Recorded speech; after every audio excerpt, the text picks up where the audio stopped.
大家好，咁啊，琴日個市好靜啦，咁啊，牛皮偏軟格局，咁啊，可能係因為香港即係打颱風嘅關係，所以可能晏晝嗰段就比較靜咗。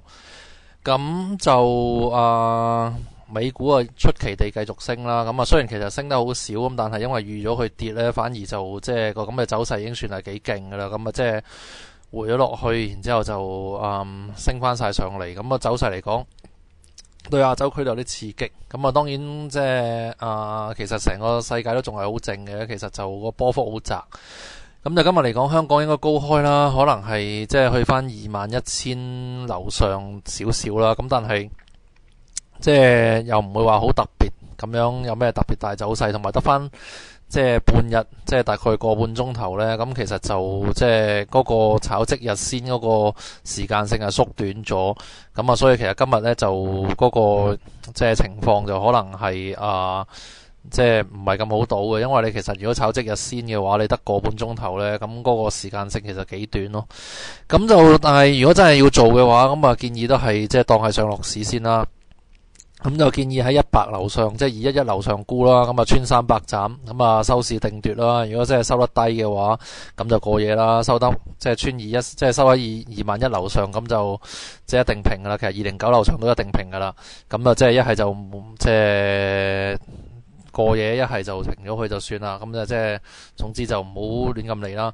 咁啊，但係其實因為其實最近呢嗰個走勢嚟講呢，可能係即係比較淡靜一啲嘅，咁啊變咗呢，其實啲人啲戒心冇低，咁但係即係咁樣嘅睇呢，就可能反而呢隨時有突破。咁就其實做淡都唔應該睇得太過差咯，我覺得就可能落翻205至206咗緊。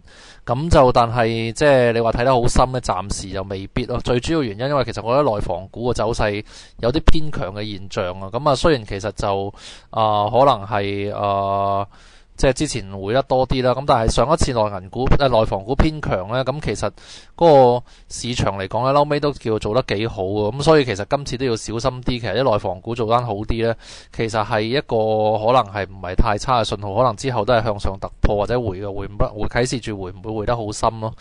咁所以其實雖然嚟講，因為其實而家當係上落市，近住阻力位嗰邊做淡，咁但係即係亦都唔係講話睇得好差咯。咁我覺得就即係繼續順勢，即係繼續做住個短倉嗰邊先啦。咁但係即係都要小心啲，隨時向上爆嘅。咁啊，其實就向上爆嘅話，穿213咁啊追入去就算噶啦，即係唔好理啦。咁樣到時候就可能會望得好快升上去咯。咁所以其實就有個心理準備，隨時即係準備地有機會向上突破，同埋即係如果係嘅話，用一個叫做 stop and reverse，即係剪完之後再衝入去嘅策略，即係斬完兼平倉兼做突嗰個做法啦。